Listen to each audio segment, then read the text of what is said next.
Assalamualaikum warahmatullahi wabarakatuh. Selamat malam, salam sejahtera untuk semuanya. Yang kami hormati Ketua KPK Bapak Nawawi Pomolango dan seluruh pimpinan KPK, Ketua KPU yang saya hormati, Ketua Bawaslu, Ketua DKPP, yang kami hormati Kapolri atau yang mewakili, Jaksa Agung atau yang mewakili, yang kami hormati pasangan calon nomor 02 Bapak Prabowo Subianto, Bapak Gibran Rakabuming Raka, dan pasangan calon nomor urut 3 Bapak Ganjar Pranowo dan Bapak Mahfud MD, dan seluruh pimpinan partai, perwakilan partai pengusung, dan hadirin sekalian. Izinkan kami merespon apa yang tadi disampaikan oleh KPK. Kami melihat persoalan yang sama seperti tadi dipaparkan, bahwa komitmen untuk memberantas korupsi harus mulai dari puncak, dari yang paling atas. Dan kita menyadari Indonesia seperti yang disampaikan didirikan oleh orang-orang yang berintegritas. Dan contoh-contoh seperti Muhammad Hatta, Hugeng, Baharudin Lopa, dan akhir-akhir kemarin adalah Pak Artijo Alkostar, adalah contoh pribadi-pribadi berintegritas yang saya rasa harus kita kembalikan lagi di Republik ini. Ini persoalan yang amat serius, yang tidak boleh kita anggap enteng dan sederhana. Tadi disampaikan tentang Corruption Perception Index yang menurun, SPI, IPAK yang tadi ditunjukkan. Kami melihat ada problem yang amat serius di dalam kepercayaan publik terhadap pemberantasan korupsi. Yang itu juga tercermin. Bulan lalu ada survei CSIS terhadap lembaga-lembaga pemerintahan. Dan di antara lembaga pemerintahan paling rendah kepercayaan adalah DPR.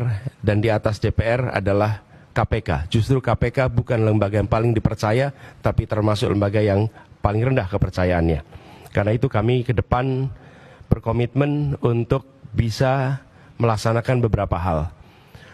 Pertama adalah mengembalikan kepercayaan publik, mengembalikan KPK menjadi institusi yang memiliki kekuatan dan memiliki kemampuan untuk menindak seluruh tindakan pelanggaran korupsi. Dan ini dari aspek apa? Satu, undang-undangnya. Kita ingin mengembalikan agar KPK berwibawa lagi secara legal seperti dulu. Dan ini artinya merevisi undang-undang KPK. Kami ingin agar revisi ini akan bisa mengembalikan KPK kepada posisi yang kuat. Yang kedua adalah standar etika yang tinggi di tubuh KPK. Kita ingat era di mana KPK datang di sebuah tempat, tidak mau ikut makan, tidak mau ikut kegiatan-kegiatan yang didanai di luar KPK. Standar yang tinggi itu harus dikembalikan di KPK. Sehingga bukan saja undang-undangnya memberikan kekuatan dan kemandirian, tapi juga di dalamnya baik pimpinan maupun seluruh staf bekerja dengan kode etik yang amat tinggi. Yang ketiga adalah rekrutmen. Rekrutmen di KPK kita perbaiki sama-sama seperti tadi disampaikan yang diusulkan oleh Presiden di tingkat pimpinan maupun rekrutmen staf. Bukan sekedar mencari pekerjaan, tapi menjadi tempat untuk memberantas korupsi. Ini hal pertama yang kami ingin lakukan. Yang kedua adalah seperti katakan tadi, optimalisasi LHKPN. Dan kami setuju, bila tidak itu dilaksanakan, maka bisa dilakukan demosi, bahkan reposisi atau sanksi yang lain. Lalu kami melihat perlunya kita menuntaskan undang-undang atau RUU perampasan aset. Koruptor harus dimiskinkan, tidak ada pilihan lain. Ini adalah hukuman yang harus diberikan. Yang berikutnya adalah kami ingin mendorong konsep illicit enrichment dan trading in influence. Sesuai dengan UNCAC yang harapannya nanti akan menjadi arus utama dalam pemberantasan korupsi. Lalu yang tidak kalah penting, kami berencana untuk mendorong pengesahan RUU pendanaan politik. Karena salah satu problem utama adalah justru karena proses politik pelibatan, baik itu kegiatan partai politik, kegiatan kampanye yang tidak memberikan ruang yang cukup untuk pendanaan dari negara dan publik, menjadi salah satu sumber korupsi yang terjadi di Republik ini.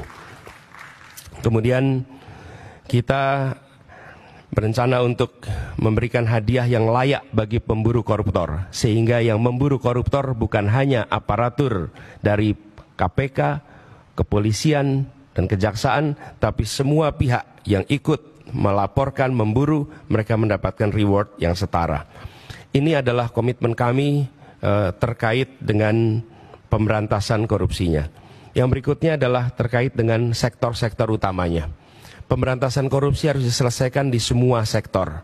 Tapi kami melihat ada beberapa sektor utama yang harus diawalkan.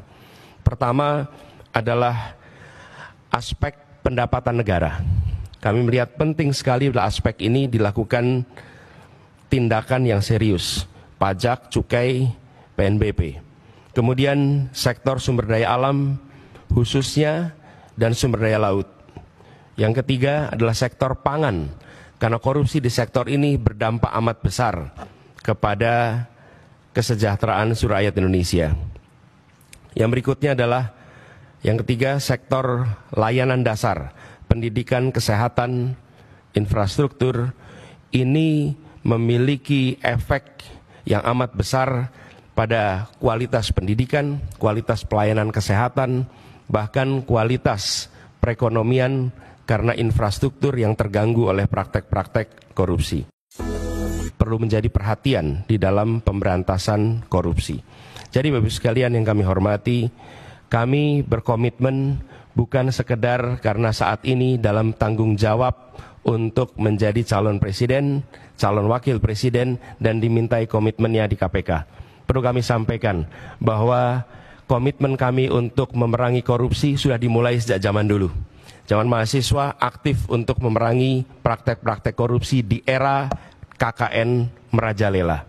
Ketika kami bertugas sebagai akademisi, rektor, maka kami menetapkan mata kuliah anti korupsi sebagai mata kuliah wajib yang harus diambil oleh setiap mahasiswa. Dan waktu itu bekerja sama dengan KPK.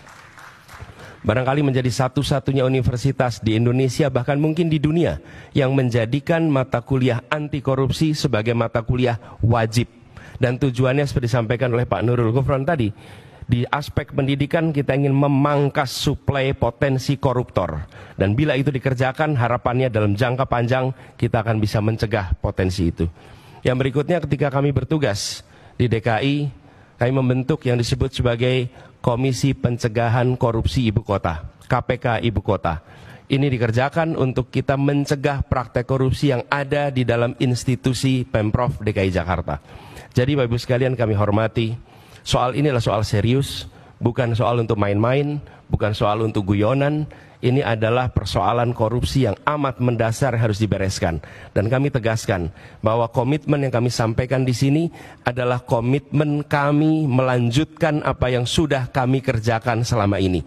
Bukan semata-mata karena ditugasi menjadi pasangan calon presiden, tapi ini adalah komitmen lama yang akan kami teruskan. Dan insya Allah ketika kami ditugaskan, maka integritas menjadi faktor nomor satu dalam penentuan pribadi-pribadi di pemerintahan. Termasuk ketika penyusunan kabinet, dalam penyusunan pimpinan-pimpinan lembaga, termasuk dalam mengusulkan nama-nama menjadi anggota KPK, pimpinan KPK.